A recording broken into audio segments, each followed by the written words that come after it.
You've seen the headlines. Turmoil in Venezuela, endless conflict in the Middle East, and you have to ask yourself why? The official story is usually about democracy or human rights.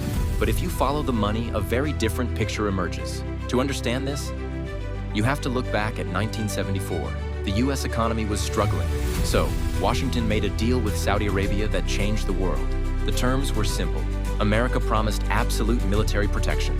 In exchange, the Saudis had to sell every single barrel of oil in US dollars. That was the birth of the Petrodollar. It meant that if any country wanted energy, they had to buy American currency first. It made the dollar the king of the global economy. But history shows us that anyone who tries to dethrone the king pays a heavy price. Look at the timeline.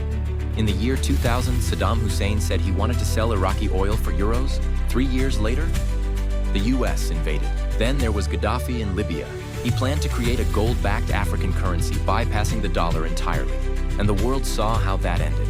And now, there is Venezuela, a nation sitting on the largest oil reserves on the planet. But they are talking about selling it in Chinese yuan or Russian rubles. They are trying to join the BRICS alliance, a group that controls 40% of the global economy.